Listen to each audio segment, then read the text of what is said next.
साई, मन साफ होने का बीमारी और गंदगी से क्या संबंध? संबंध है तात्या। जब मन साफ होगा तो समाज के प्रति अपनी जिम्मेदारियों को याद रखेंगे, पर जब मन साफ नहीं होता तो हमारा मन पूर्वाग्रह से, डर से ग्रसित रहता है। आई आई आई आई चुप हो जाइए चिउताई। गोविंदा अब साईं की छत्र छाया में है।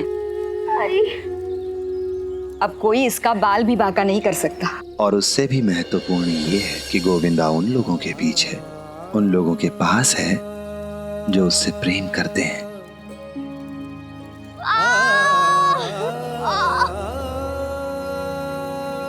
और अब तो गोविंदा के बाबा भी आ गए हैं।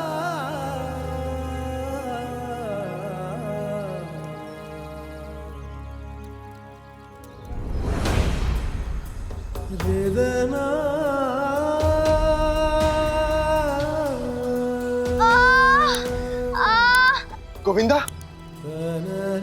आई गोविंदा,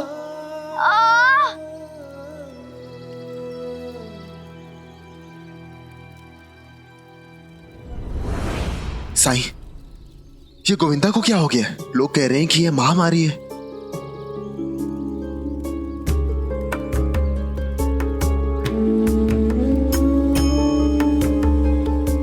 साईं, जरा सुनिए।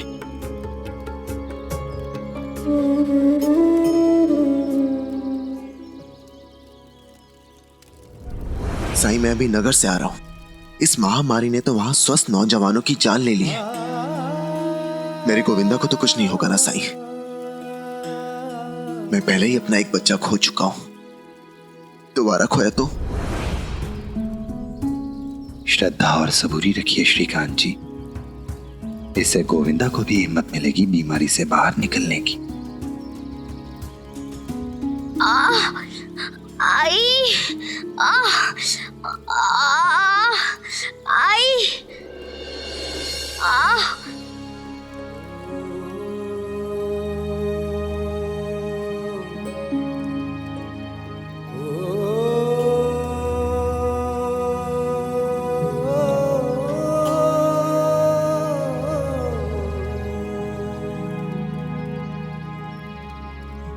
मन में विश्वास रखिए श्रीकांत जी, और गोविंदा को ये पिलाइए। ठीक है साईं।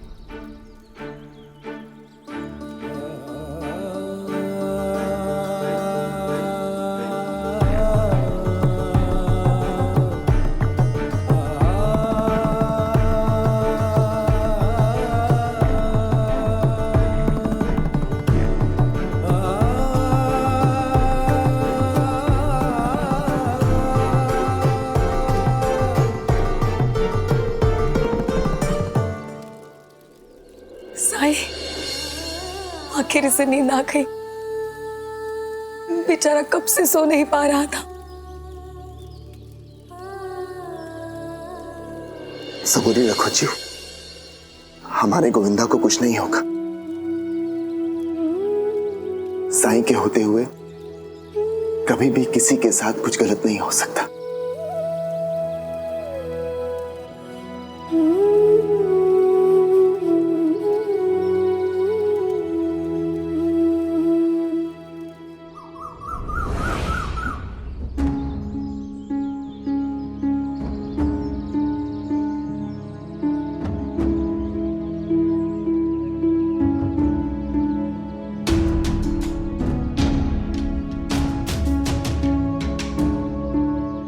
मालसापति जी, क्या हुआ? आपने सबको यहाँ क्यों बुलाया है? मैं आप सबसे बहुत जरूरी बात करना चाहता हूँ, महामारी के विषय में। महामारी? हाँ पाटिल जी, मुझे आज ही विष्णु का पत्र मिला। उसे पढ़कर मैं वाकई में सोचने पर मजबूर हो गया।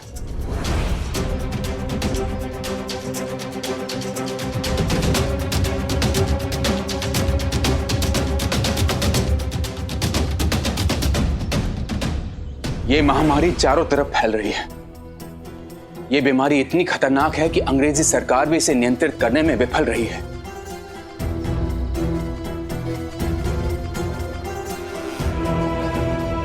उसने पत्र में यह भी लिखा है कि इस बीमारी के कारण बंबई के आसपास हजारों लोगों की अकाल मृत्यु हो गई है।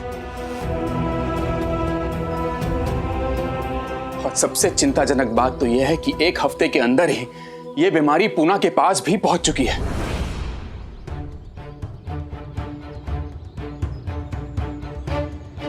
दो दिन पहले नीम गांव में रात भर में एक ही परिवार के पूरे सदस्य इस बीमारी की चपेट में आ गए और उनकी मौत हो गई।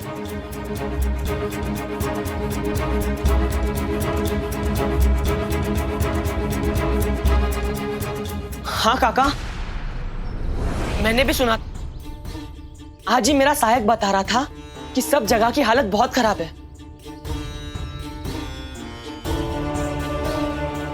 उसने तो ऐसे कई स्थान देखे हैं जहां गांव की आधी से ज्यादा आबादी को महामारी शिविर में भेज दिया गया है। तब तो वाकई ये बहुत गंभीर समस्या है। इसीलिए तो मैं इतना चिंतित हूं पाटिल जी। तब तो ये महामारी किसी भी समय शिरडी में पहुंच सकती है। पहुंच सकते हैं क्या मतलब? आपने सुना नहीं, गोविंदा महामारी से पीड़ित है। इसका मतलब यह है कि यह बीमारी पहले यहां आ चुकी है।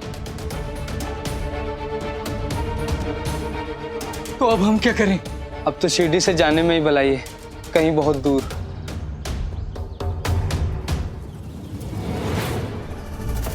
भागने से क्या होगा? जो बीमारी बंबई से यहां तक पहुंच सकती है वो कहीं भी जा सकती है। हाँ, महासापति जी सही कह रहे हैं। उल्टा ऐसी स्थिति में शिरडी से ज्यादा सुरक्षित और कोई जगह हमारे लिए हो ही नहीं सकती, क्योंकि केवल एक यही जगह है जहां कोई है जो सच में हमारी मदद कर सकता है।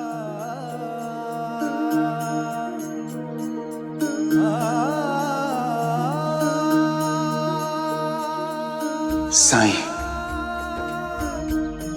साईं, आप ठीक कह रहे पाटिल जी। हम सबको साईं के पास जाना चाहिए। हाँ, हमें उन्हीं के पास जाना चाहिए। साईं के पास चलते हैं सब। चलिए चलिए चलिए।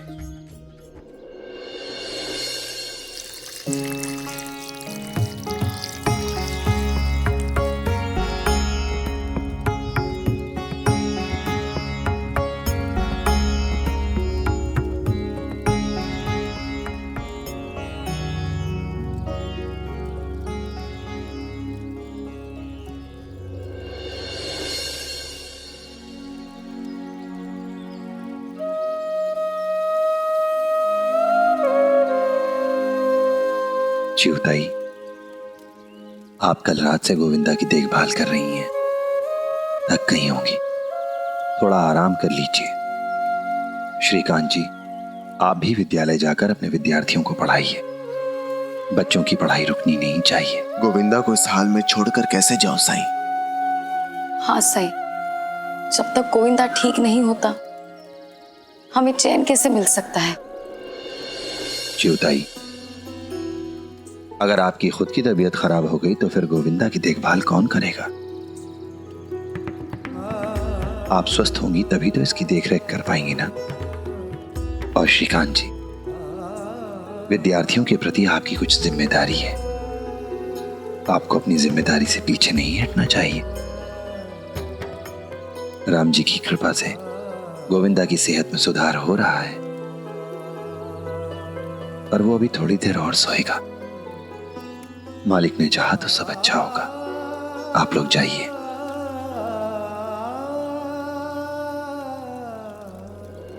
ठीक है साईं, जैसा आप कहें।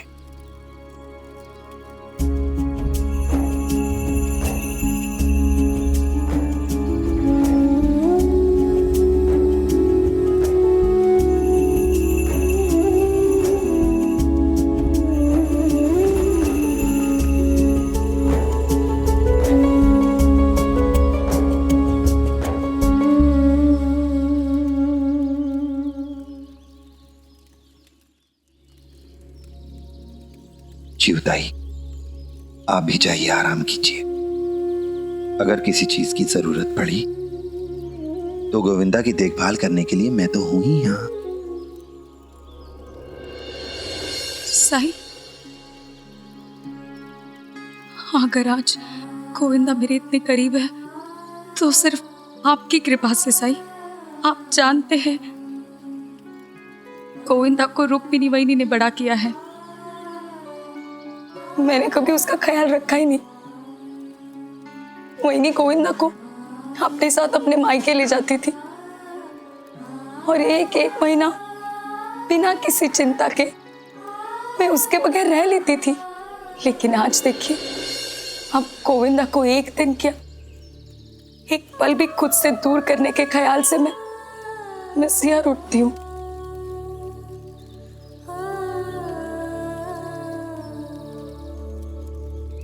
साई,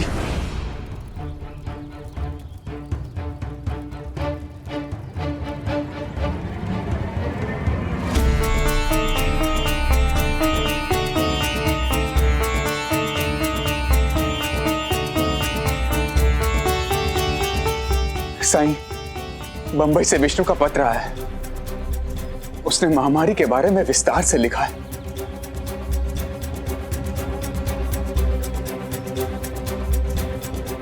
अंदर आइए।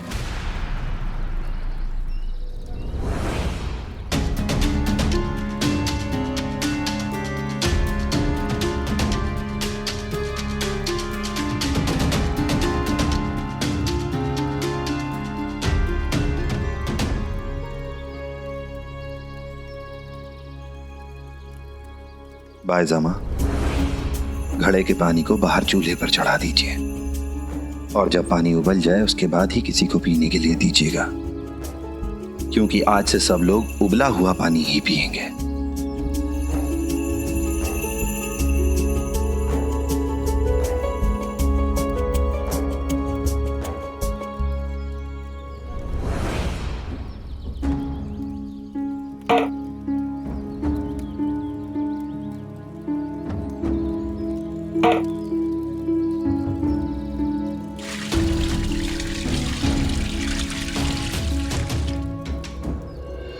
प्रकृति में रहने वाले जीव जंतु, कीड़े मकोड़े, पशु पक्षी भी एक सीमा तक अपनी साफ सफाई के लिए चिंतित रहते हैं, जागरूक रहते हैं वो।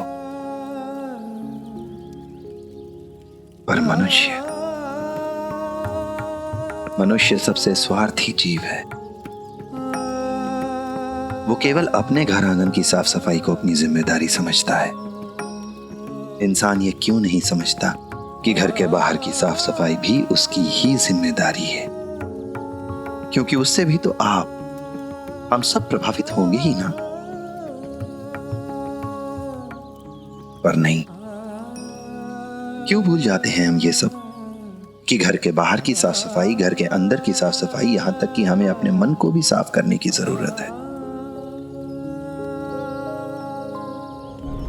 साई, मन साफ होने का बीमारी और गंदगी से क्या संबंध? संबंध है तात्या, बहुत गहरा संबंध है। जब मन साफ होगा तो ही हम घर के बाहर की गंदगी को साफ करना भी अपनी जिम्मेदारी समझ पाएंगे। जब मन साफ होगा तो समाज के प्रति अपनी जिम्मेदारियों को याद रखेंगे हम। मन साफ होगा तो ही हम समझ पाएंगे कि दूसरों की भलाई में, उनकी स्वच्छता में, उनकी साफ सफाई में, उनके स्वास्थ्य में हमारी भी भलाई छिपी है। ये समझ आएगा हमें। पर जब मन साफ नहीं होता तो हमारा मन पूर्वाग्रह से, डर से ग्रसित रहता है और हम रोगियों से घृणा करते हैं, दूर भागते हैं, उपेक्षा करते हैं उनकी।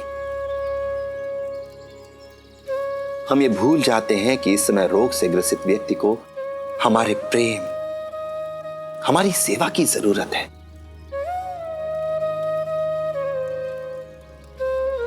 और सच्ची सेवा तो हम तभी कर सकते हैं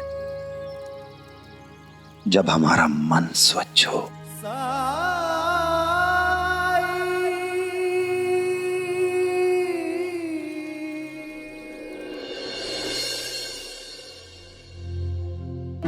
सरकार, अंग्रेजी सरकार ने आगे भी लिखा है। पढ़ो पढ़ो। बम्बई से शुरू हुई महामारी दूर दूर तक फैली हुई है। चूंकि आपके पास 2 गांव है, इसीलिए आपको 2 गुना चौकना रहना होगा। वैसे अब तक आप दोनों गांव को नियंत्रित करने में सफल रहे हैं, जो अच्छा है। नियमित प्रशासनिक प्रक्रिया के तहत यहाँ से कुछ लोगों को सारे गांव के निरीक्षण के लिए भेजा जा रहा है, जो यह जांचेंगे कि महामारी से पीड़ित ऐसा कोई मरीज रह तो नहीं गया जिसे शिविर में भेजा नहीं गया हो।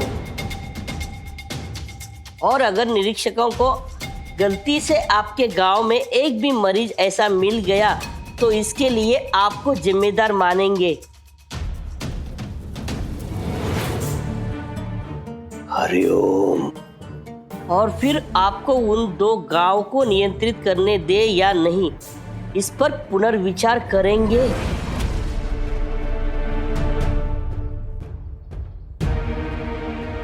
सरकार, अब हम क्या करेंगे? गोविंदा को तो उस फकीर ने अपने खंडर में रख लिया है। गोविंदा का क्या करना है वो बाद में देख लेंगे पंता।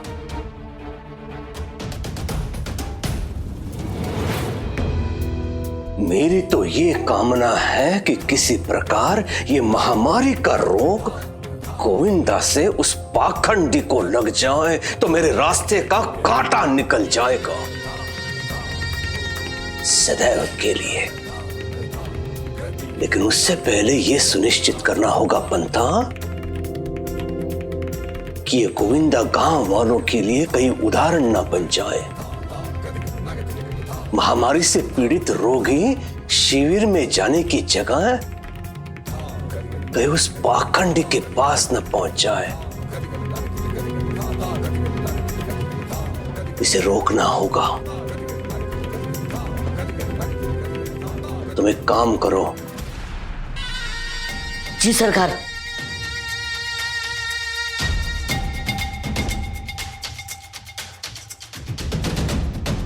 सुनो सुनो सुनो, सब लोग ध्यान से सुनो।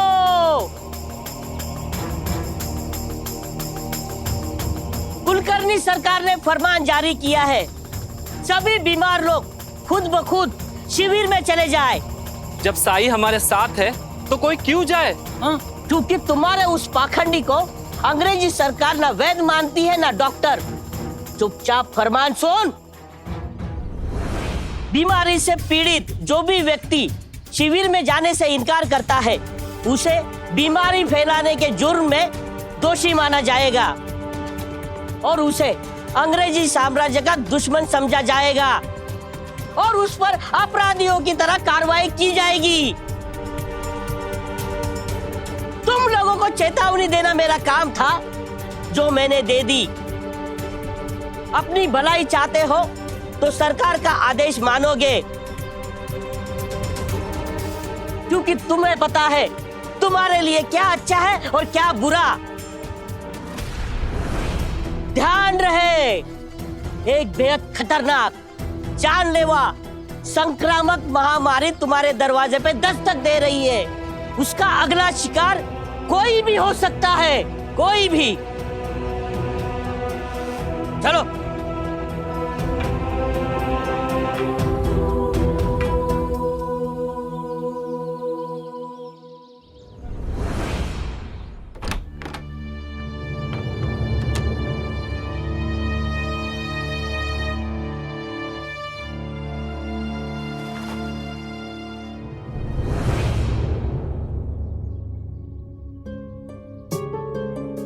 या खुदा, आज मुझे इतनी कमजोरी क्यों लग रही है?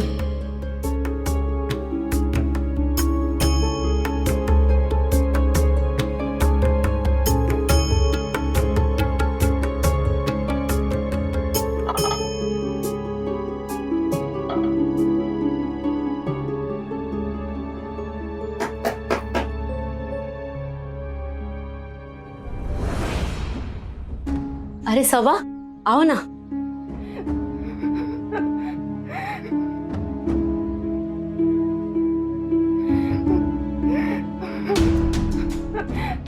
क्या हुआ सबा? बताओ सबा, क्या हुआ?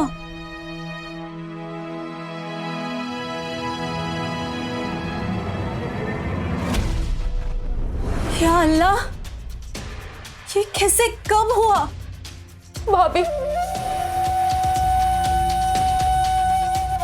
चुप हो जा सबा, कुछ तो बता, क्या बात है, कैसे हुआ ये सब?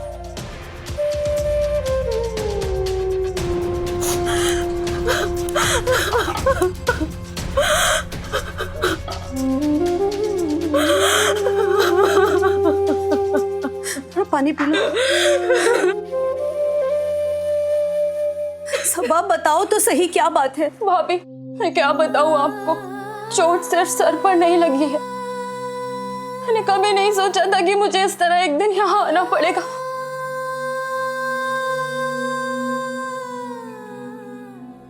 चल मेरे साथ।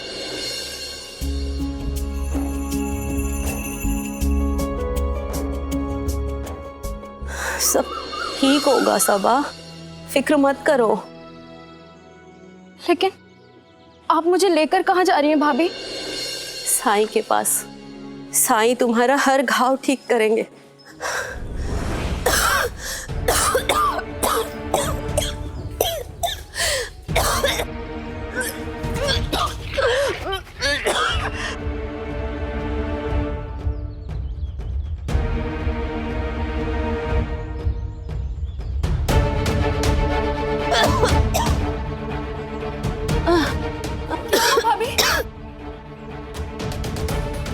सबा, मुझे चक्कर आ रहा है, थोड़ी देर ठहर के चलते हैं। उल्टी, चक्कर, कमजोरी, ये तो महामारी के लक्षण है।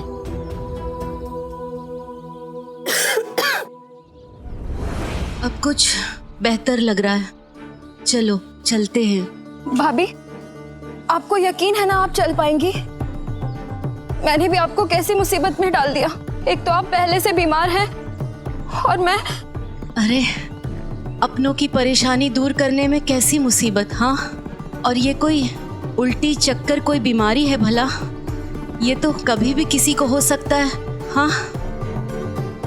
और अगर कोई बीमारी हुई भी तो साईं है ना। चलो चलते हैं।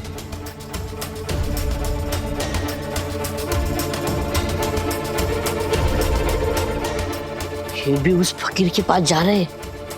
मुझे जल्दी जाकर सरकार को सूचित करना चाहिए।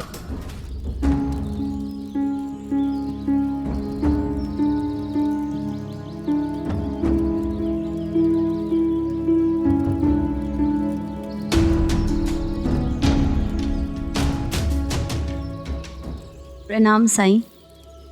राम जी भला करें। तबीयत तो ठीक है ना रेहाना? हाँ साईं, मैं बिल्कुल ठीक हूँ। मैं तो यहाँ अपनी ननद सबा के लिए आई हूँ। बैठो सबा, बताओ क्या बात है? साईं ये देखिए।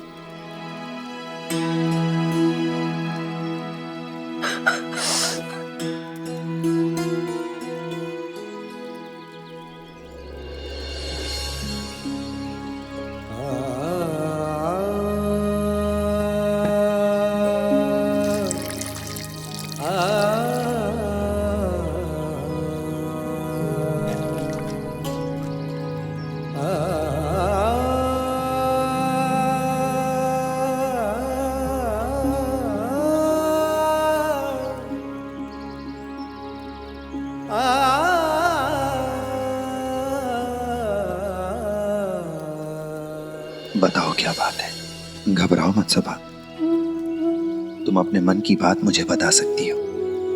मन की बात कह लेने से मन हल्का हो जाता है। साईं, मैं घर पे खाना बना रही थी, तभी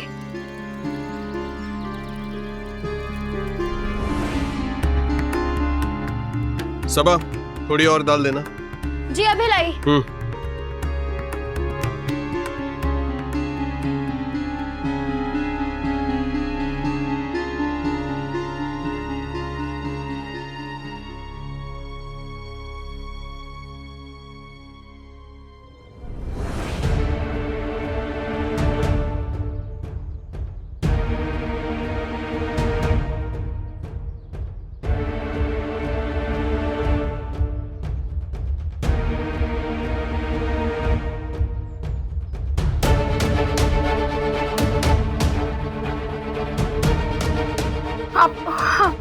ऐसे गुस्सा मत करिएगा, वो गलती से आ गया होगा। गलती से? ऐसा गंदा खाना खिला रही हो मुझे? आखिर ध्यान कहाँ रहता है तुम्हारा? माफ कर दीजिए, मुझे नहीं पता ये कैसे आ गया, आइंदा ख्याल रखूंगी। मुझे कुछ नहीं सुनना है। पहले गलती करती हो और फिर कहती हो गुस्सा ना करूं। क्या चाहती हो तुम? मैं भूखा मर जाऊं? खुदा के लिए ऐसे मत कहिए, मैं फिर से बना के ले आती हूँ ना। आप ऐसे खाना छोड़ के तो मत जाइए। हट जाओ मेरे रास्ते। तुम इसी सजा के काबिल हो सबा।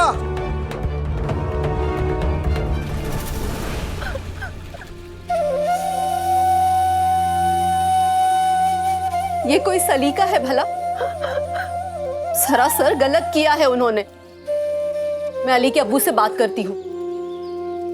नहीं भाभी नहीं, अगर उन्हें पता चल गया कि मैंने उनकी शिकायत की है तो फिर वो और ज्यादा गुस्सा करेंगे मुझ पर सबा, अगर तुम ऐसे ही डरती रहोगी तो हालात तो बद से बदतर होते जाएंगे। पर तुम्हारा नजरिया भी सही है। अगर ये वाकया सलीम और सुल्तान को पता चला तो ना जाने जज्बाती होकर वो क्या कर गुजरे। मैं तुम्हारे घाव के लिए तुम्हें एक लेप देता हूं, पर ध्यान रहे ये लेप ना तो मैं तुम्हें लगाऊंगा और ना ही रेहाना। ये लेप तुम्हें अपने शौहर से लगवाना होगा।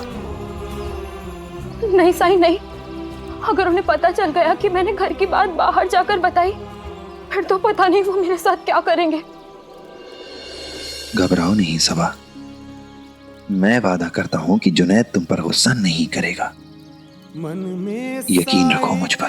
क्या है कौन जान पाए ओम साईं। सरकार, मैंने अपनी आंखों से देखा, सारे लक्षण वही है। और तो और रेहाना इतनी कमजोर थी कि उसकी एक रिश्तेदार उसको सहारा देकर लेकर जा रही थी। और पता है वो कहाँ गई? उस फकीर के पास। हरिओम हरिओम। यही अवसर है जिसकी मुझे प्रतीक्षा थी। सरकार, आप कहे तो उसे अभी घसीट के लेके आता हूँ। नहीं, गई है तो जाने दो उस पखंडी के पास। लेकिन सरकार। पालखी निकालो। जी सरकार।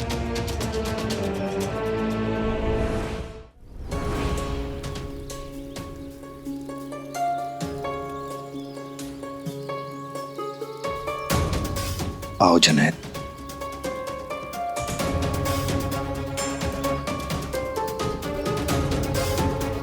तुम यहाँ क्या कर रही हो? ये यहाँ अपनी चोट का इलाज कराने आई है। कहीं सबा ने सबको बता तो नहीं दी?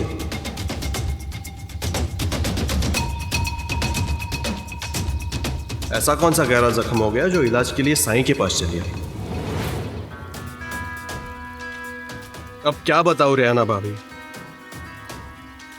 हमेशा इसे कहता हूं थोड़ी सावधानी से रहो, लेकिन ये मेरी हर बात को हवा में उड़ा देती है।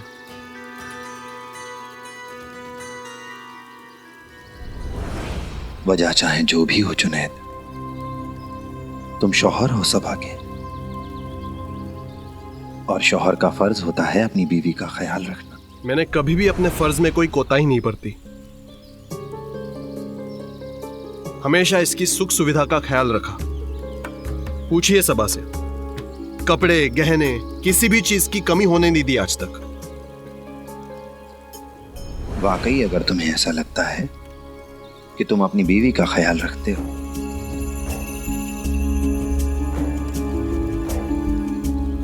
तो ये जो लेप मैंने बनाया है इसे तुम अपने हाथों से सबा के माथे पर लगाओ।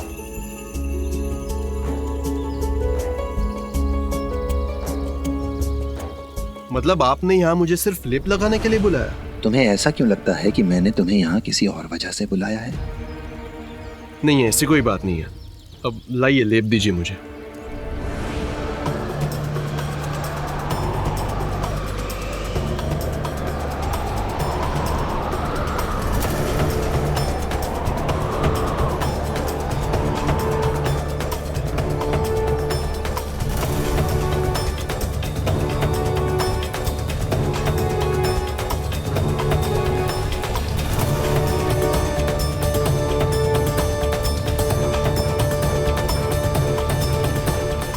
जुनैद, ये क्या किया तुमने?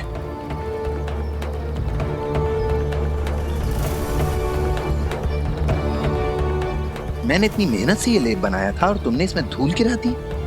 सब बर्बाद कर दिया तुमने।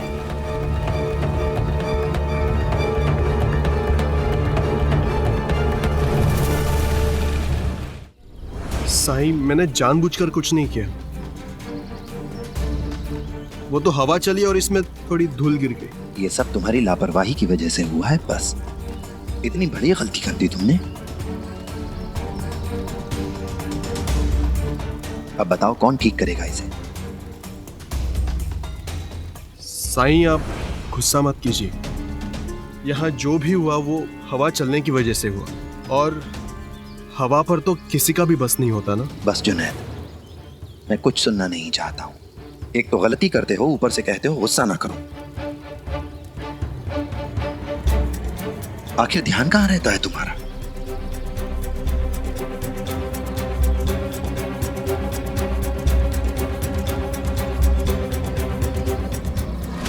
आखिर ध्यान कहाँ रहता है तुम्हारा? माफ कर दीजिए, मुझे नहीं पता ये कैसे आ गया।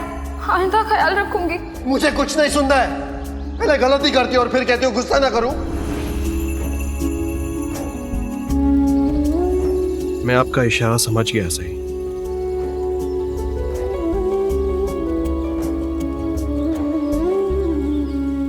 सबा को धक्का देकर मैंने बहुत बड़ी गलती की। लेकिन साईं, जब मैं काम पर जाता हूं और वहां मुझसे कोई गलती होती है, तब मेरा मालिक भी मुझ पर चिल्लाता है। फिर सबा की एक गलती पर अगर मुझे गुस्सा आया तो क्या ये वाकई इतना गलत है? मेरा इरादा तो सिर्फ यही था कि सबा आइंदा से थोड़ी सावधान रहे और सतर्क रहे। खैर, जाने दीजिए। आप ये बताइए, गांव में इतनी बीमारी फैल रही है, अगर ये ऐसे खाना बनाएगी तो खुद भी बीमार होगी और मुझे भी कर देगी। तो क्या इसे सिखाने के लिए गुस्सा करना गलत है? आप सबा से पूछिए, जब ये कोई गलती नहीं करती तो क्या मैं उससे गलत व्यवहार करता हूं? चोट पहुंचाने के लिए मैं उससे माफी मांगता हूं। मुझे पता है वो मेरी गलती थी, लेकिन गलती नहीं, गुनाह था। तुम्हारे खाने में एक बाल क्या निकल आया, तुम्हें इतना गुस्सा आ गया कि अपनी बीवी को धक्का दे दिया तुमने। जुनैद, गुस्सा हमारी कमजोरी है और इस कमजोरी पर काबू पाना ही होगा। परिवार को प्यार से, उनकी गलतियों को माफ करके, नजरअंदाज करके, उन्हें प्रोत्साहित करके इकट्ठा रखा जाता है। अगर गुस्सा करोगे तो परिवार को खोने के अलावा कुछ नहीं पाओगे तुम। जुनैद, आज तुम्हारी बीवी तुमसे डर रही है, कल भविष्य में तुम्हारे बच्चे तुमसे डरेंगे। क्या तुम चाहते हो तुम्हारा परिवार तुमसे प्रेम के बजाय तुमसे खौफजदा रहे? क्या तुम्हारा गुस्सा इतना कीमती है कि अपने परिवार को खो दो? कुर्बानी दे दो अपने परिवार की। ऐसे ही बार बार छोटी छोटी बातों पर गुस्सा करने से हम हंसता खेलता परिवार खो देते हैं।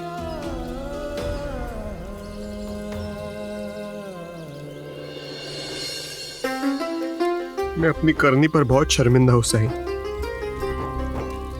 आपसे तहे दिल से माफी मांगता हूं। मुझसे माफी मत मांगो जुनैद। अगर माफी मांगनी ही है तो सबा से मांगो, जिसके गुनहगार हो तुम, जिसे चोट पहुंचाई है तुमने।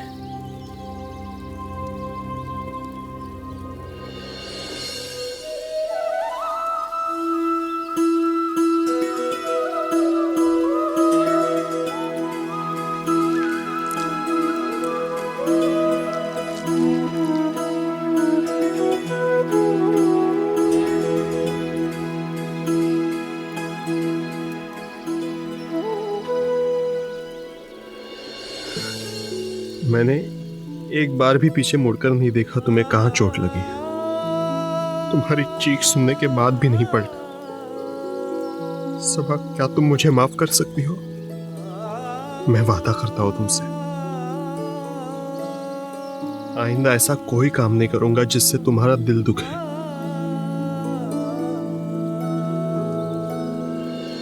जब इंसान गुस्सा करता है तो वो अंधा बहरा हो जाता है। उसकी सुनने देखने की क्षमता काम नहीं करती है। दूसरे की तकलीफ, उसके दुख को ना तो वो देख पाता है, ना महसूस कर पाता है, ना समझ पाता है। और ऐसे में कई बार हम ऐसे काम कर बैठते हैं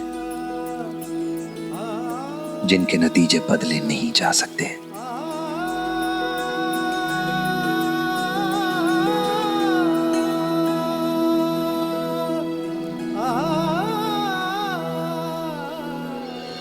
ये लीजिए साईं।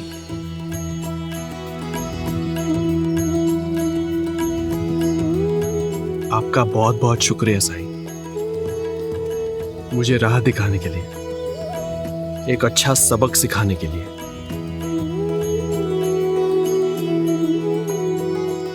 राम जी भला करे।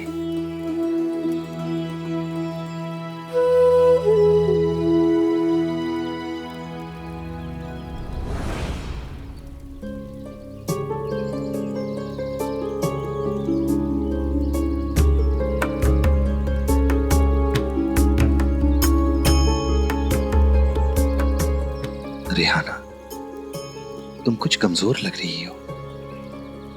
कुछ देर यहीं द्वारका माई में आराम कर लो, फिर चली जाना। नहीं साईं, मैं बिल्कुल ठीक हूँ। वो सुबह से रजाई के काम में भागदौड़ कर रही थी, बस थोड़ी सी थकान है। चलती हूँ।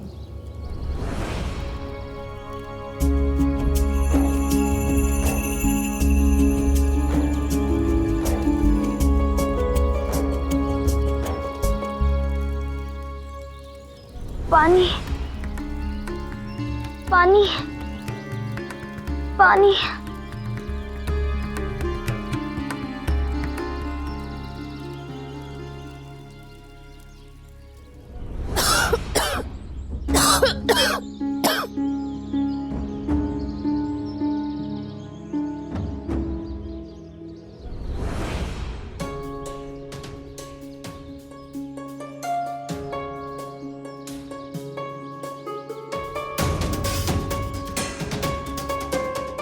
रिहाना, रिहाना, क्या हो गया तुम्हें? चक्कर आ गया था। अब कैसे लग रहा है? अभी भी चक्कर आ रहा। साईं ने सही कहा था कि थोड़ी देर द्वारका माई में रुककर आराम कर लूं।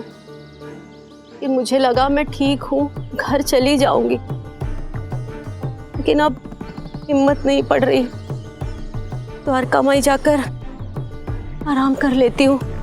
और तबीयत खराब है तो साईं उधी दे देंगे तो थोड़ा ठीक लगेगा। चलो मैं लेके चलती हूँ।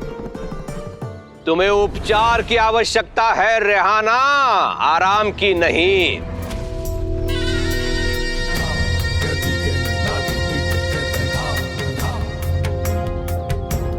और उस बैरागी के राख की तो बिल्कुल भी नहीं।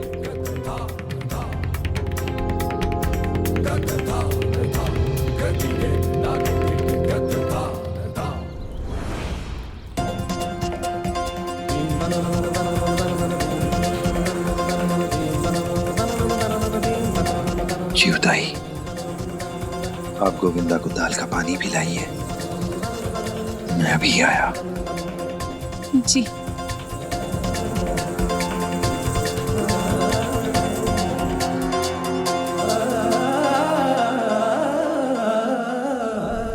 क्या तुम्हें ज्वर है, बुखार है?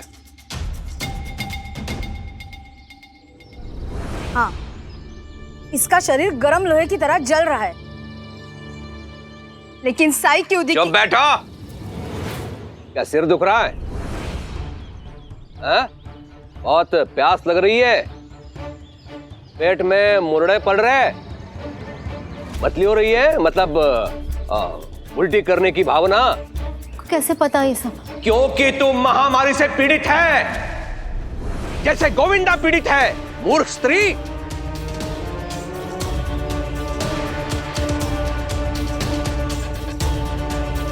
हरिओम हरिओम।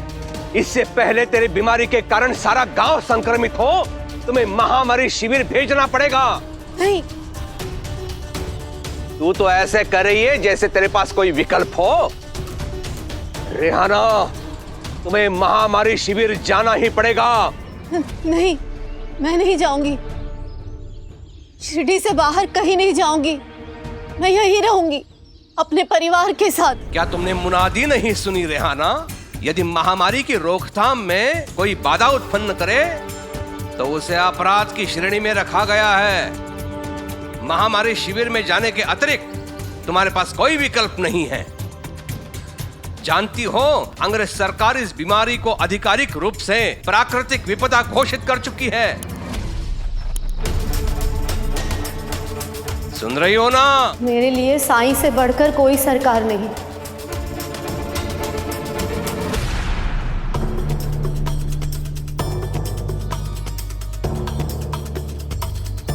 क्योंकि मुझे अच्छी तरह से पता है कि मैं तब तक सुरक्षित हूं जब तक मैं साईं के साथ हूं। अगर मैं बीमार हूं तो साईं मेरा इलाज करेंगे।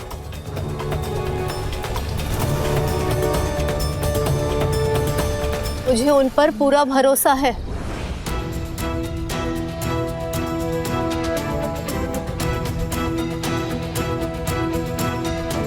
साईं, देखिए ना, ये लोग मुझे जबरदस्ती शिरडी से बाहर निकालना चाहते हैं। कुछ नहीं होगा तुम्हें। तुम्हारी मर्जी के खिलाफ कोई तुम्हें शिरडी से बाहर नहीं निकाल सकता।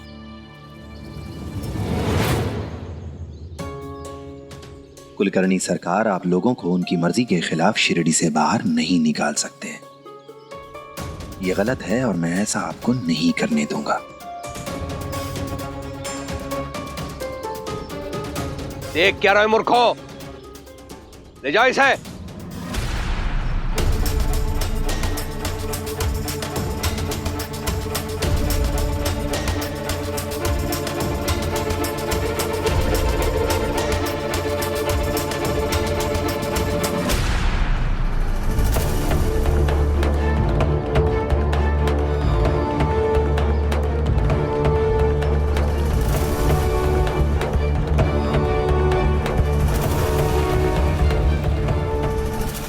हरिओम हरिओम।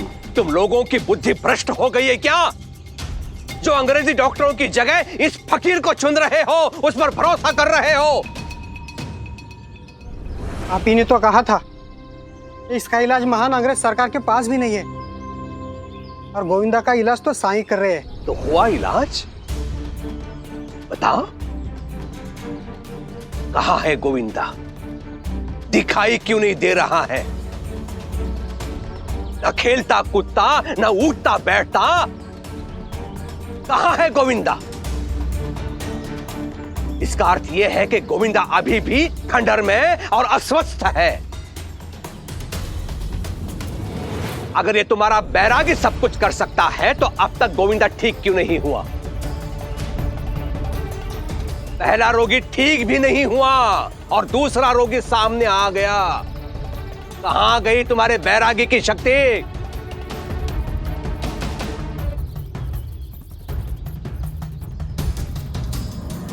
सरकार, जब मुझे कुष्ठ रोग हुआ था तो क्या किसी ने ये सोचा था कि मैं ठीक हो पाऊंगा? नहीं, बल्कि पूरा गांव मेरे खिलाफ हो गया था। पर साईं ने मेरी बीमारी को ठीक किया ना, और वो भी रातों रात नहीं हुआ, समय लगा। आप तो वैद्य हैं, आप ये बात अच्छी तरह से जानते हैं कि जितनी जटिल बीमारी उतना समय लगता है। तो फिर अगर गोविंदा को ठीक होने में समय लग रहा है तो इसका अर्थ ये नहीं है कि वो ठीक नहीं हो पाएगा। अगर साईं ये कह रहे हैं कि हमें चिंता करने की कोई जरूरत नहीं है तो वाकई में नहीं है। हमें अपने साईं पर पूरा विश्वास है। तुम मूर्ख लोग समझने का प्रयास क्यों नहीं कर रहे हो कि मैं ये सब तुम्हारे भलाई के लिए कर रहा हूं? विश्वास नहीं हो रहा है ना, तो पूछिए रेहाना से। मैं बताता हूं वो कहां गई थी। वो गई थी खंडहर,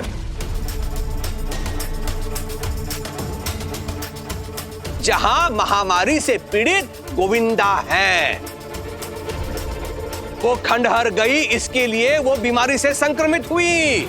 नहीं, मैं तो बंद करो इस बैरागी का पक्ष लेना, इसका बचाव करना। शिरडी में इस बीमारी के प्रसार का उत्तरदायी ये फकीर है, बैरागी है। इसी ने महामारी से पीड़ित एक बच्चे को अपने खंडहर में शरण दे रखी है। तुम सब लोग अंधविश्वास में अंधे हो चुके हो। जब तक तुम लोगों का इसका ढोंग पता चलेगा, तब तक तुम्हारे परिवारों के प्राण तुम सब गंवा चुके होंगे। तब अच्छा लगेगा तुम लोगों को। अभी भी समय है इस बीमारी की रोकथाम के लिए। हर बीमार व्यक्ति को महामारी शिविर में जाना पड़ेगा। इसकी व्यवस्था मैंने अपने दूसरे गांव में की है। निर्णय तुम लोगों को लेना है कि तुम लोग किसका साथ दोगे, इस फकीर का या मेरा।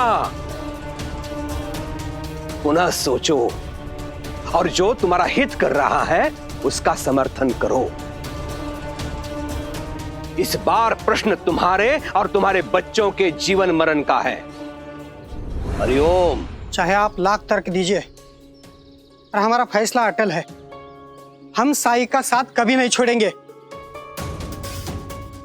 हाँ सरकार, साई ने आज तक हमें कभी गलत सलाह नहीं दी। हमारी राह में चाहे कितनी भी मुश्किलें क्यों ना आए, हम साई का साथ कभी नहीं छोड़ेंगे। कभी नहीं छोड़ेंगे। तुम लोगों को अनुमान नहीं है कि तुम लोग कितनी बड़ी चूक कर रहे हो। तुम केवल मुझसे नहीं, अंग्रेजी सरकार से भी शत्रुता मोल ले रहे हो। जब अंग्रेजी अधिकारियों को इसके बारे में सूचना मिलेगी, तब वो क्या करेंगे पता है? तुम सबको बंदी बना लेंगे। वो ऐसे कैसे बंदी बना लेंगे? शिरडी से किसी को भी ले जाने के लिए उनको हम सबका सामना करना होगा। हम किसी से डरते नहीं हैं, क्योंकि साईं हमारे साथ है और हम उनके।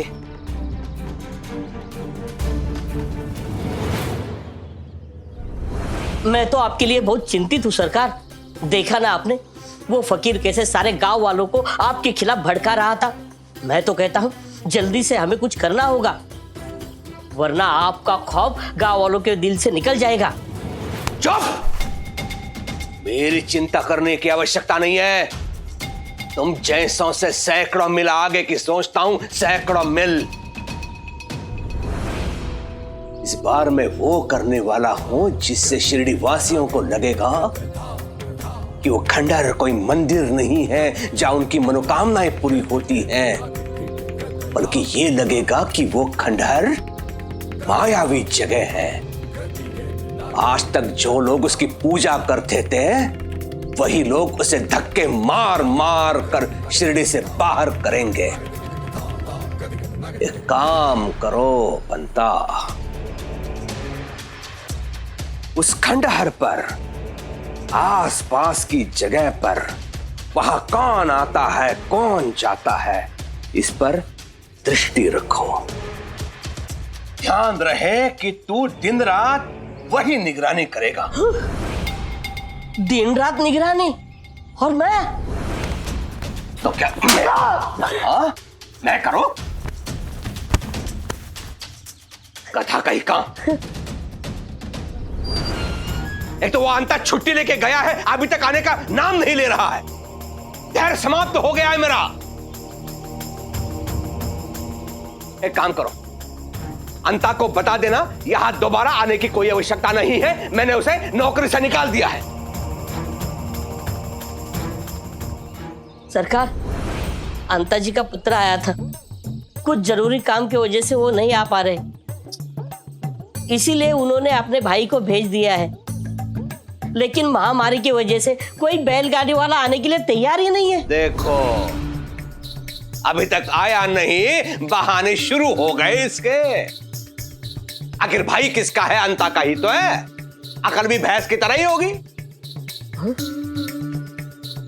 जा जाके निगरानी करो वहां। जी सरकार। हरिओम हरिओम।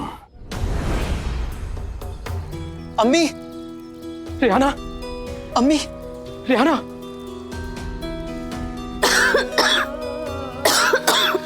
साईं, क्या हो गया अम्मी को? ठीक तो हो जाएगी ना? वो लोग कह रहे थे कि महामारी वाली बीमारी। साईं, क्या ये बात सच है कि सरकार अम्मी को महामारी शिविर में भेजना चाहते थे?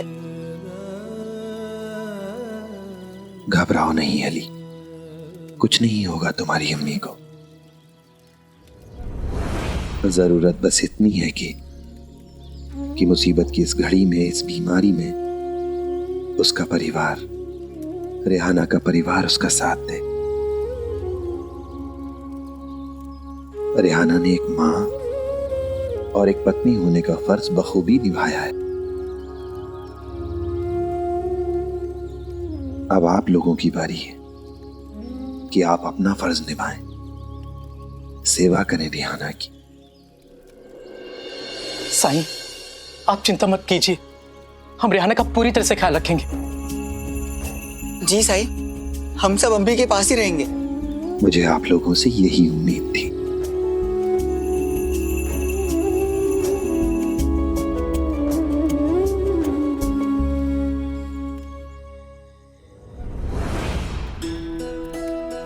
लाओ लाओ, खीर भी लाओ। अब तो बताइए कि आपने इतना सारा खाना बनाने की जिद क्यों की? क्योंकि ये खुशखबरी है। नगर से आज अंग्रेजी सेना का एक आदमी आया था। उसने मुझे 100 कंबल बनाने का काम सौंपा है। और इतना ही नहीं, अगर उसे काम पसंद आया तो वो आगे भी बनवाएगा। कावेरी, ये मेरी जिंदगी का सबसे बड़ा सौदा है। अब मैं अपने बेटे के भविष्य के लिए कुछ पैसे बचा पाऊंगा। ये तो वाकई में खुशखबरी है। लो बेटा। लेकिन इतना सारा खाना क्यों बनवाया? मुझे लगा कोई मेहमान आने वाले होंगे, पर इतना सारा खाना क्या हम खा पाएंगे? कावेरी, अब से हम जी भर के जो चाहे वो खा सकते हैं। वो तो ठीक है, पर इतना खाना? चिंता छोड़ो और तुम भी खाने का मजा लो। आज खुशी मनाने का दिन है। चलो बेटा, शुरू करो।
मजा आ गया। चलो अब सोते हैं, मुझे बहुत सारा काम है कल।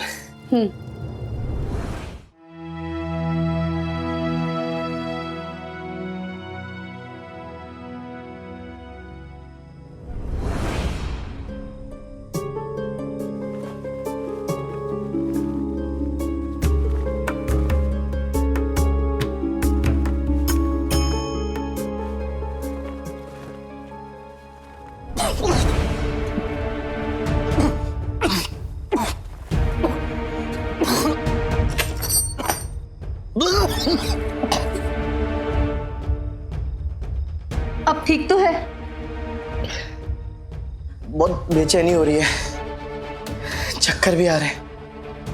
हे भगवान, चक्कर भी आ रहे हैं। एक तो गांव में ऐसे ही महामारी की मारामारी चल रही है।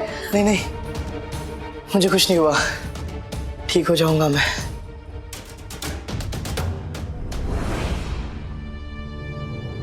पर मैं कोई खतरा मोल भी नहीं ले सकता। हमें अभी साईं के पास चलना चाहिए, जो भी कुछ होगा वो ठीक कर देंगे। ठीक है, चलो। चलिए।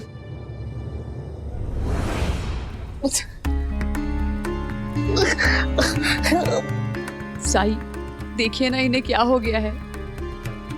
कहीं इन्हें भी रिहाना और गोविंदा की तरह। साईं, क्या हुआ? आप इतने गंभीर क्यों हो गए?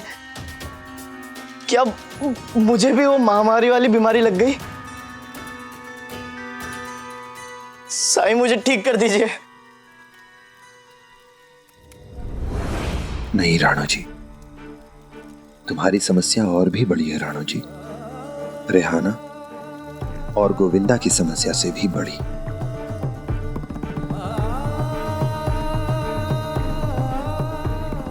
मैं तो केवल इतना जानता हूं, जहां साईं है वहां समस्या नहीं रह सकती। पर तुम्हारी समस्या दूर करना मेरे बस के बाहर है।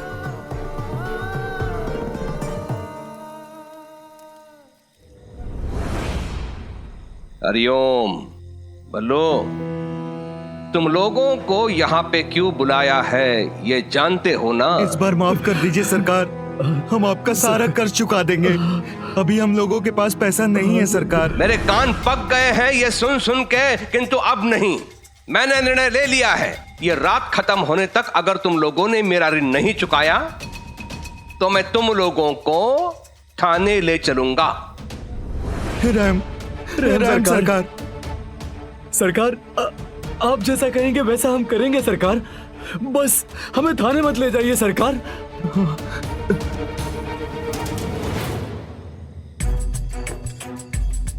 अरे इतना भी मत गिड़गिड़ाओ, इतना गिड़गिड़ाने से पत्थर को भी दया आ जाएगी। अरे मैं तो इंसान हूं। लेकिन क्या कहा तुमने? आप जो कहेंगे वो करेंगे सरकार। हाँ, यदि तुम लोगों ने अपने मुंह से स्वयं ये कह दिया है कि तुम वो करोगे जो मैं कहूंगा तो ठीक है। मेरा एक काम करो। जी जी सरकार।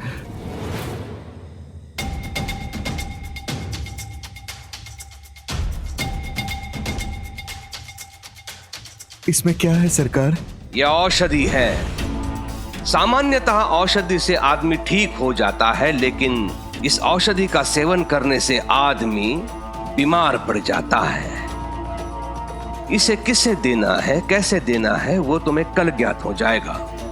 लेकिन सुनो, यदि तुम लोग इस काम में सफल हुए तो मैं तुम लोगों को अपने ऋण से मुक्त कर दूंगा। जी सरकार, जैसा आपने कहा है वैसा ही होगा सरकार। साईं, दुनिया में ऐसा कौन सा मर्ज है जिसे आप ठीक नहीं कर सकते? मैं किसी की पाप करने की मंशा को ठीक नहीं कर सकता। पाप? साईं, मैंने कहा कोई पाप किया है या मेरे करने की कोई इच्छा है? क्या तुम मेरे कुछ सवालों का ईमानदारी से जवाब दोगे? जरूर दूंगा साईं। क्या खाना खाने से पहले भी पेट में दर्द था? नहीं। रोज जितना भोजन करते हो आज उससे ज्यादा भोजन किया ना? हाँ साईं, बहुत बड़ा काम मिलने की खुशी में आज हमने घर में ही दावत मनाई। थोड़ा ज्यादा ही खा लिया था। अरे कभी कभी तो ज्यादा खाना चलता है ना साईं। रुको, दिखाता हूं तुम्हें कुछ।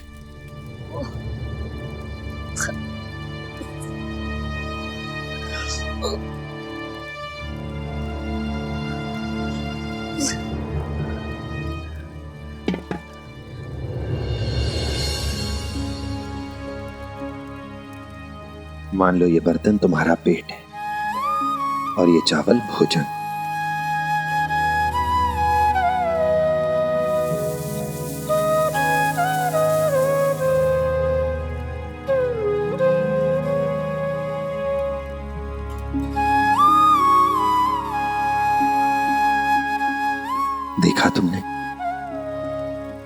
ऐसे ही खाने की एक निश्चित मात्रा पेट में जाने के बाद हमारा पेट भर जाता है।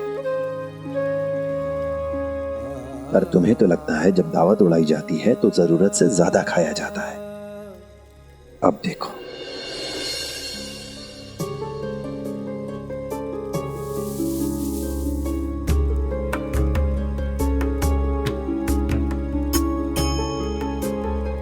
देखा तुमने, क्या समझ में आया? साईं, चावल, मेरा मतलब खाना बाहर गिर गया। हमारा पेट एक निश्चित मात्रा में ही भोजन अंदर रख सकता है। हमारे पेट को यह समझ में नहीं आता कि आज कोई विशेष अवसर है या कोई दावत है, तो वो खुद का आकार बढ़ा ले, जादुई रूप से अपने आकार में विस्तार कर ले। ये हमें ही सुनिश्चित करना होता है कि हम जरूरत से ज्यादा ना खाएं। अगर हम ऐसा करेंगे तो फिर खाना खुद ब खुद बाहर आ जाएगा, जैसे तुमने उल्टी की। मैं समझ गया साईं, मुझे जरूरत से ज्यादा नहीं खाना चाहिए था, मुझसे गलती हुई है। लेकिन साईं, इसे आप पाप मानते हैं, इसका क्या कारण है? अति सर्वत्र वर्जय।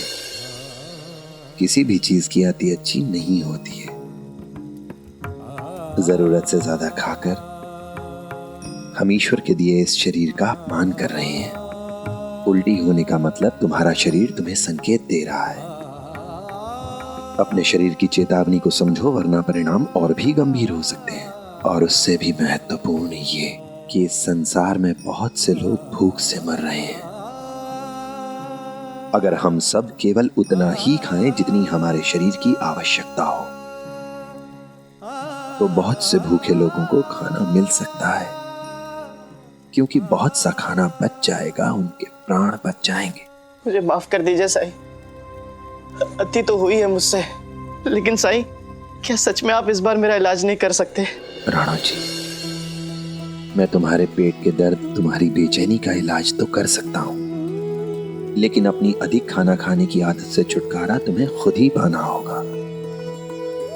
अपनी इस आदत को तुम ही ठीक कर सकते हो, खुद से वादा करके कि आज से तुम स्वच्छ और पौष्टिक भोजन ही खाओगे, और उतना ही खाओगे जितना तुम्हारे शरीर के लिए आवश्यक है। अगर आज तुमने अपनी आदत में सुधार किया तो कल तुम्हें यह तकलीफ कभी नहीं होगी। रुको,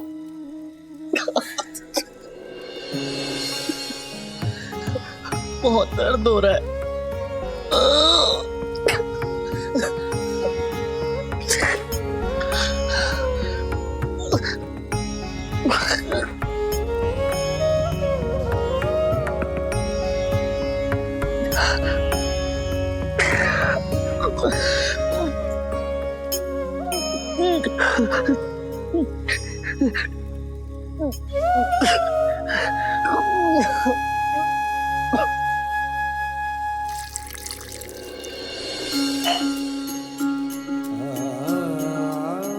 ये लो राणा जी।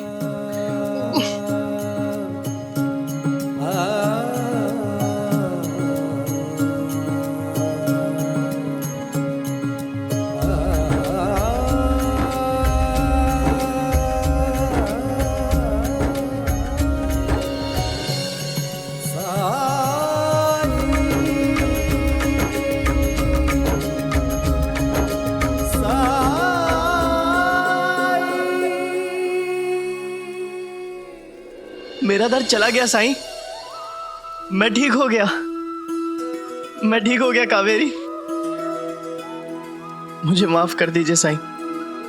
कावेरी ने मुझे कहा था कि मैं ज्यादा खाना ना खाऊं, पर मैं खुद को खाने से रोक नहीं पाया, और जब बीमार हुआ तो सारा दोष महामारी को दे दिया, और इसमें मैंने अपनी गलती नहीं देखी। मुझे माफ कर दीजिए साईं। मुझे खुशी है राणा जी कि तुम्हें अपनी भूल का एहसास है। आज से खुद पर और अपनी खाने की आदत पर नियंत्रण करने की कोशिश करना। नियंत्रण बहुत आवश्यक है, खास करके अभी के हालात में, अभी के समय में, जबकि लोगों के दिलो दिमाग में अनिश्चितता है, वातावरण में अनिश्चितता है। कौन जाने कौन सी घटना कब क्या मोड़ ले ले।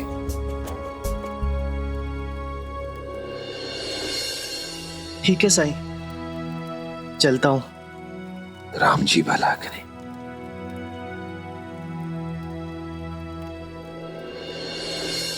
मन में साई के क्या है कौन जान पाए।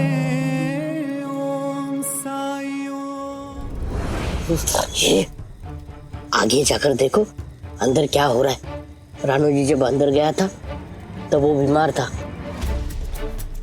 मैं भी देखता हूँ पंडित जी। रुको,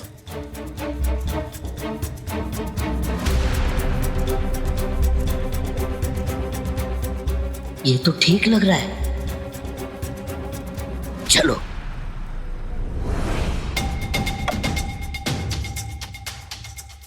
ए रानू जी, इतनी देर तक अंदर क्या कर रहे थे? मैं कहीं भी आऊं जाऊं, आपको इससे क्या मतलब? आप अपने काम से काम रखिए। बहुत चर्बी चढ़ गई है ना तुझे। अब देख तेरा क्या हाल होता है।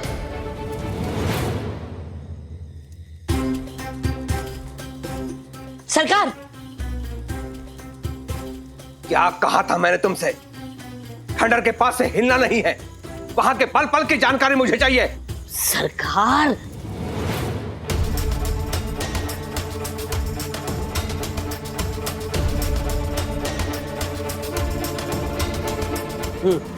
वर्षों के बाद तुमने शुभ समाचार दिया है पंता।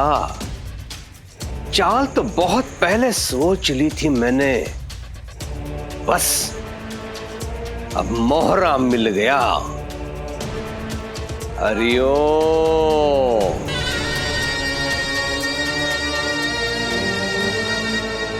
ये लो मुंह मीठा करो। लड्डू किस खुशी में? है एक खुशखबरी। चावड़ी पे आना, वहां एक जरूरी घोषणा होने वाली है, ठीक है?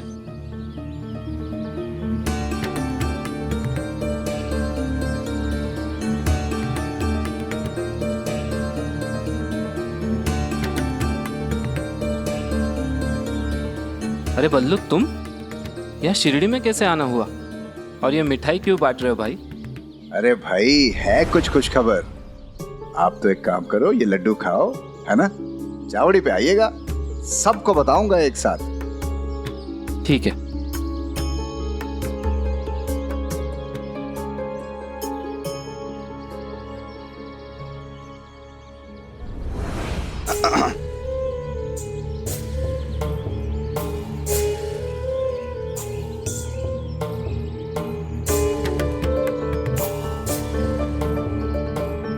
ये लो भाऊ, मुंह मीठा करो। पर बात क्या है? है एक खुशखबरी। चावड़ी पर आइए, वहां पर एक जरूरी घोषणा होने वाली है। ठीक है। अरे भाई, ये तो बहुत स्वादिष्ट है। तो हाल लीजिए।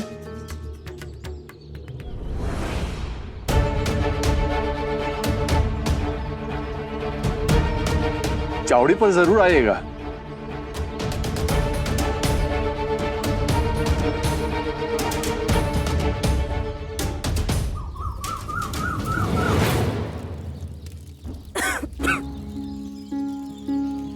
अब कैसा लग रहा है रेहाना? अब कुछ बेहतर है साईं। ये लो।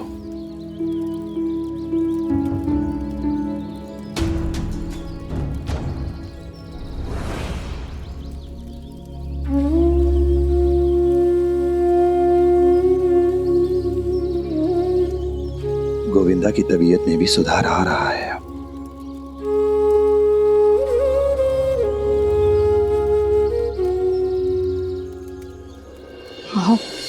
हमारी वजह से साईं को ढेर सारा काम करना पड़ रहा है।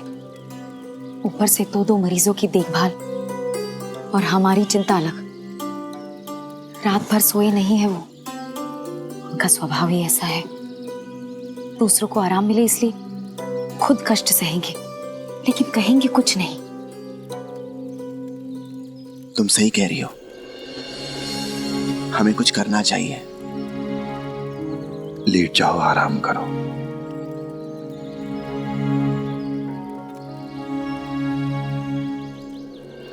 साई, गोविंदा की तबीयत में अब सुधार आ रहा है तो उसे घर ले जाते हैं, वही उसकी देखभाल कर लेंगे।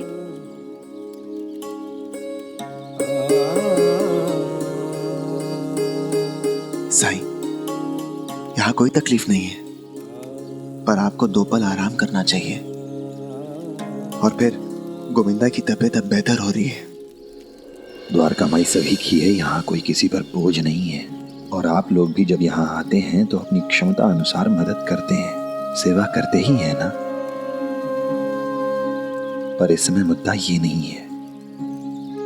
इस समय मुद्दा है, इस समय सवाल है रेहाना और गोविंदा के स्वास्थ्य का। हाँ, ये बात सच है कि गोविंदा की सेहत में सुधार हुआ है, पर पूरी तरह से स्वस्थ होने में अभी उसे थोड़ा समय लगेगा। ये बीमारी ऐसी है कि इतनी आसानी से नहीं जाती। रोगी के शरीर में गहरी जड़ें जमा लेती है ये, और बीमारी की इन गहरी जड़ों को जड़ से हटाने में थोड़ा समय तो लगेगा ना। सबूरी रखिए। जैसा आप कहें। जियो आत्या, सलीम काका, आप लोग सब अब घर जाइए और नहा धो कर आइए। तब तक मैं साईं के साथ गोविंदा और रेहाना काकी की देखभाल करूंगी। हाँ, ये सही रहेगा।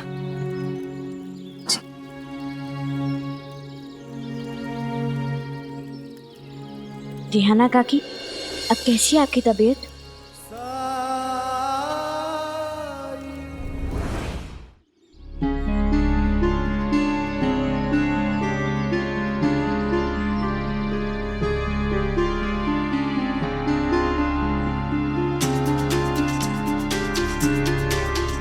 क्या हो रहा है वहां?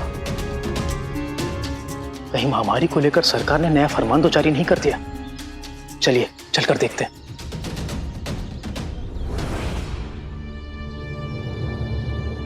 जो भी है उनका कहना सुन लेते हैं। पाटिल जी, क्या हुआ, इतने सारे लोग जमा क्यों हैं यहाँ? मेरे प्यारे भाइयों और बहनों, आप सब यहाँ पर एकत्रित हुए, इस बात के लिए आप सबका बहुत बहुत धन्यवाद। हम सब आप सबके साथ एक खुशखबरी साझा करने के लिए आए हैं। दरअसल 10 दिन पहले जब हम सब नगर से वापस लौट रहे थे तो हमारी तबीयत अचानक खराब हो गई। जब हमारी जांच हुई तो हमें पता चला कि हम महामारी से पीड़ित हैं।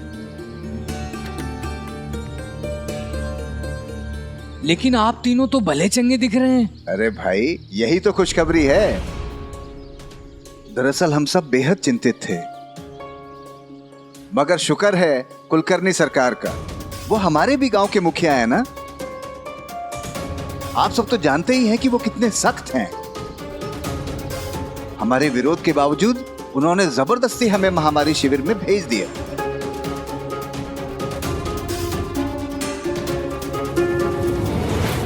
हाँ, और शुरू के 2 दिन में हमें ये लगा कि हम नहीं बचेंगे। फिर जैसे ही एक चमत्कार हुआ, एक अंग्रेज डॉक्टर ने वो दवा खोज ली और उसने वो दवा हमें दी, और उस दवा से हम सब केवल 3 दिन में ठीक हो गए।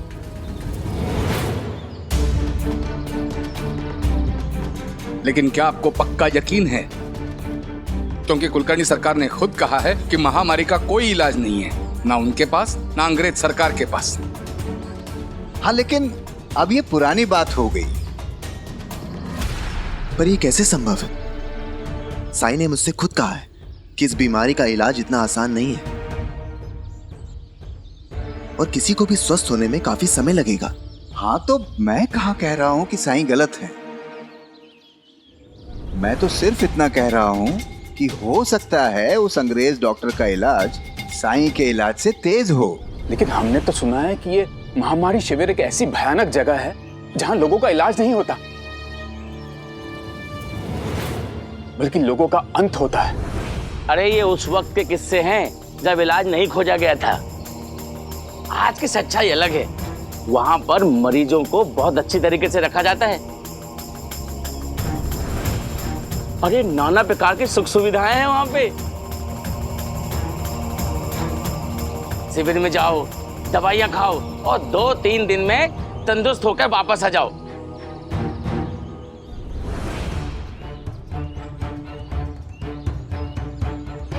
हमें तो नया जीवन मिला है, इसीलिए गांव-गांव जाके मिठाइयाँ बांट रहे हैं। अरे जश्न मना रहे हैं, जश्न।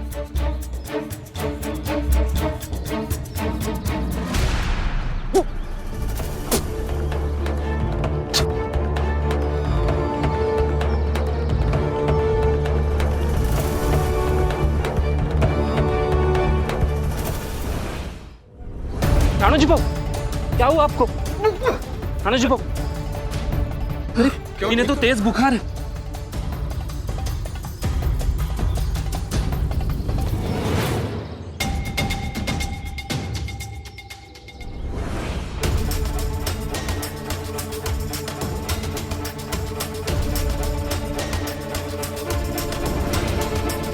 पानी, कोई पानी लाओ जल्दी। हे भगवान, इसके तो सारे लक्षण महामारी वाले हैं, लेकिन कल तक तो ठीक ठाक थे। पानी पीजिए। इन्हें महामारी वाली बीमारी नहीं लगी है। क्या आपने फिर जरूरत से ज्यादा मात्रा में कुछ खाया? नहीं, इन्हें महामारी वाली बीमारी छू भी नहीं सकती, क्योंकि जैसे साई ने हम सबको बताया है, वैसे मैं अपने घर की अच्छे से सफाई रखती हूँ, सबको पीने के लिए उबाला हुआ पानी भी देती हूँ, तो फिर इन्हें कैसे पकड़ सकती है महामारी? हाँ, बीती रात को ज्यादा खाने की वजह से इन्हें उल्टी हुई थी, और हम तभी इन्हें साई के पास लेकर गए थे। क्या कहा तुमने? कल रात को रानो जी को लेकर तुम कहाँ गई थी? उस खंडर में ना? हाँ, लेकिन अरे क्या लेकिन? वो बैरागी उसी खंडर में तो महामारी के मरीजों को रखे हुए। क्या फायदा घर में साफ सफाई रखने का? अरे कोई भी स्वस्थ व्यक्ति अगर रोगियों के पास जाएगा तो उसे तो बीमारी लगेगी ही। पता है ना, ये महामारी छुआछूत वाली बीमारी है। हाँ, सेठ जी बिल्कुल ठीक कह रहे हैं। अच्छा, अगर ऐसा है तो मुझे क्यों नहीं लगी है बीमारी? क्योंकि ये बीमारी सबसे पहले उन्हीं लोगों को शिकार बनाती है जो शारीरिक रूप से कमजोर होते हैं। और वह नहीं, आप ही ने अभी कहा था ना कि इनकी तबीयत रात में खराब हो गई थी, तो आप इन्हें साई के पास लेके गई थी। इसका मतलब साफ है कि ये शारीरिक रूप से कमजोर थे, इसलिए इनको बीमारी लगी, आपको नहीं।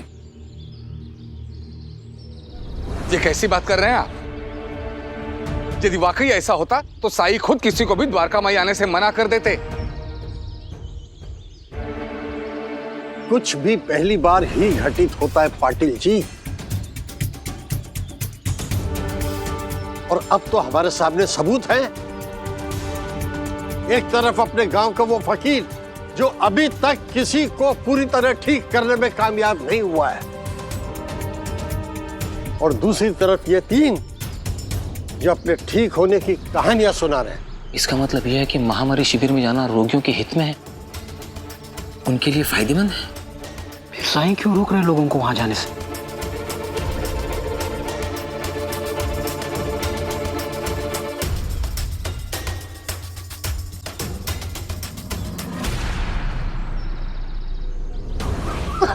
संभालो, खुद को संभालो, कुछ नहीं होगा, कुछ नहीं होगा। कावेरी, चिंता मत करो, साईं जंगल से लकड़ियां लाने गया है, बस कुछ ही देर में लौटेगा। उसके आते ही रानू जी को उसके पास ले जाएंगे, सब ठीक हो जाएगा। लेकिन भाई साहब का आपने सुना ना, उन 3 लोगों ने क्या कहा? अगर शिविर में जाकर रहने से मात्र 3 दिनों में महामारी का रोग ठीक हो जाता है, तो क्या रानू जी को वहां भेजना बेहतर नहीं होगा?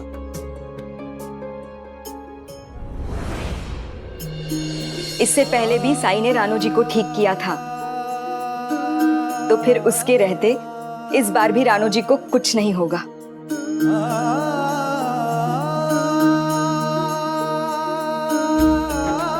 कावेरी, श्रद्धा और सबूरी।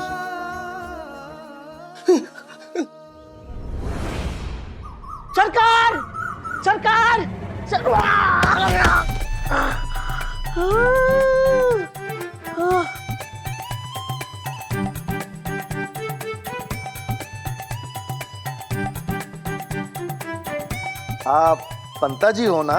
हाँ। और आप? मैं संता। अंता जी है ना, उनका छोटा भाई संता। भाव ने मुझे सब कुछ बता दिया है। आप किसी भी काम की कोई भी चिंता मत कीजिएगा, मुझे सब कुछ आता है। बस बस। हरिओम।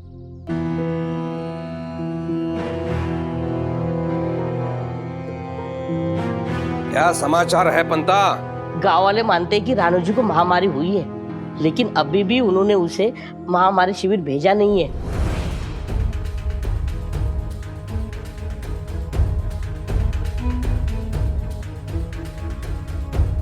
मतलब उसे अभी उठाकर लाना है? रुको, मैंने कहा तुम्हें जाने के लिए। हम बल का प्रयोग नहीं करेंगे। लेकिन सरकार, अभी तक हमने किसी को भी महामारी शिविर में भेजा ही नहीं है। मैं जानता हूँ। लेकिन सरकार, अंग्रेज सरकार का एक दल तो आज शिरडी में पहुंचने वाला होगा। हाँ, और वो मुझे अपने हाथों से पुरस्कृत भी करेंगे। पर हम किसी को विवश नहीं करेंगे पंता। पंता जी, भाऊ तो कह रहे थे कि सरकार बहुत गुस्से वाले हैं, पर ये तो बहुत दयालु हैं, बहुत ही शांत स्वभाव के हैं ये। हैं? मैं भी उनका ये रूप पहली बार देख रहा हूँ। पता नहीं क्या चल रहा है उनके दिमाग में।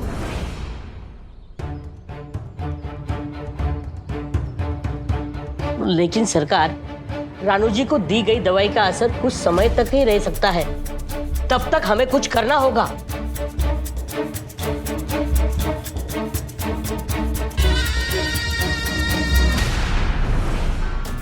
हे देवा, बुखार तो बढ़ता ही जा रहा है।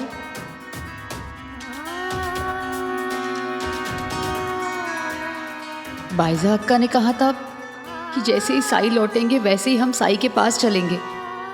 ना बाइजा अक्का का पता है ना साई का। कहाँ रह गए वो?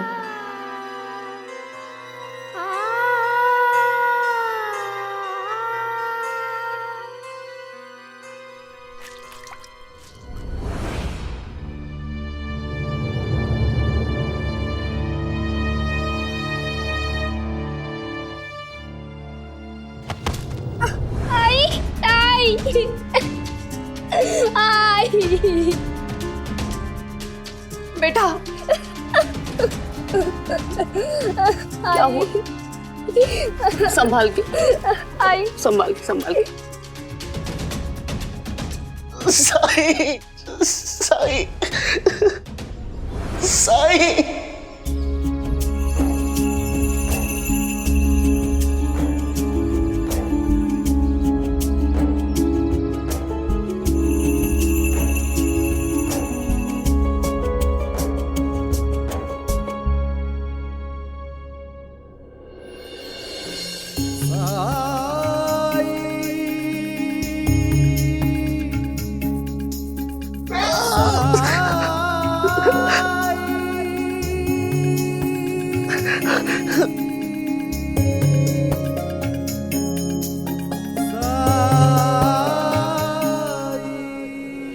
साईं, मुझसे अब और बर्दाश्त नहीं होता।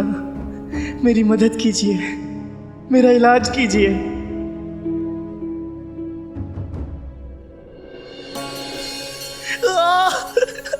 सबूरी राणू जी।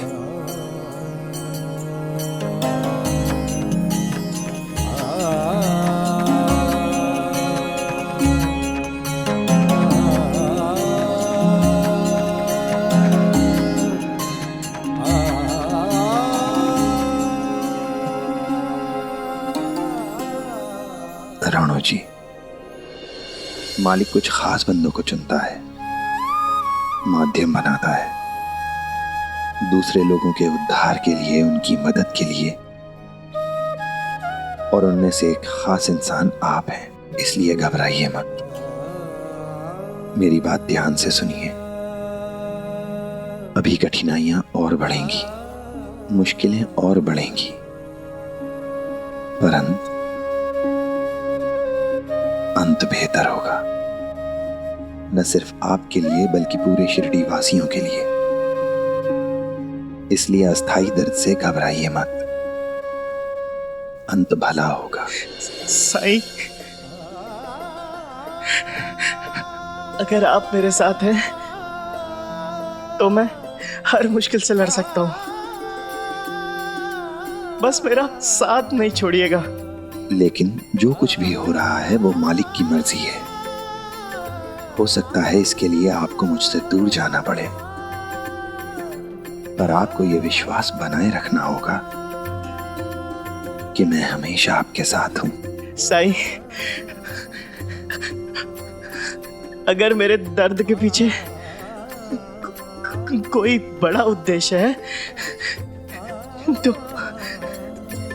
तो मैं खुशी खुशी सह लूंगा। बस मुझे आपका आशीर्वाद चाहिए। राम जी भला करें।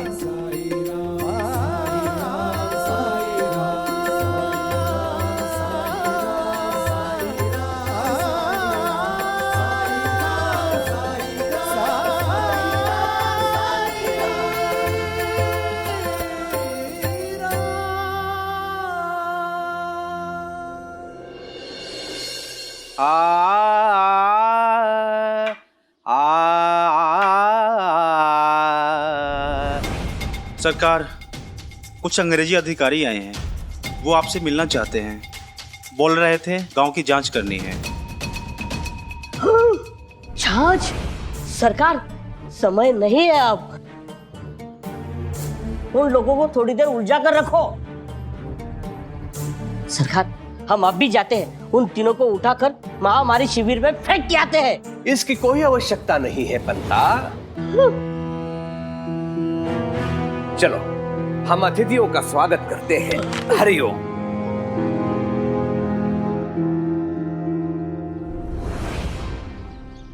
नमस्कार नमस्कार, आपका स्वागत है। आइए, अंदर आइए।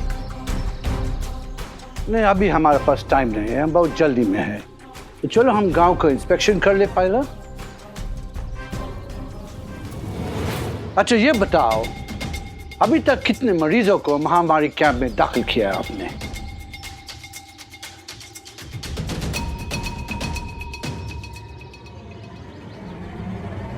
एक भी नहीं। मतलब शिरडी में महामारी से पीड़ित एक भी मरीज नहीं है? नहीं है ना, 3 है।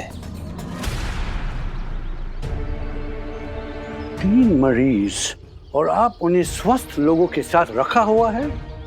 आप इतना लापरवाह कैसा हो सकता है?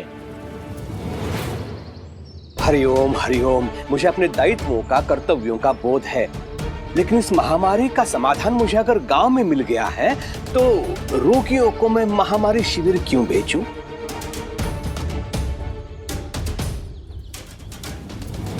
मतलब आपके पास इसका इलाज है? मेरे पास नहीं है, लेकिन एक फकीर है, उसके पास है।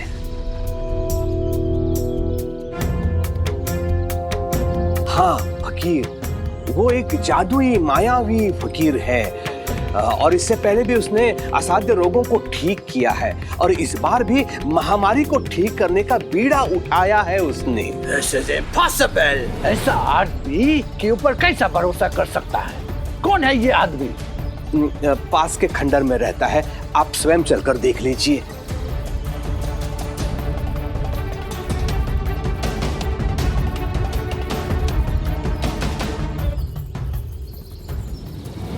आज सरकार को हो क्या गया है? इतनी बहकी बातें कर रहे हैं। मतलब उनके मुंह से उस पाखंड की तारीफ निकल रही है।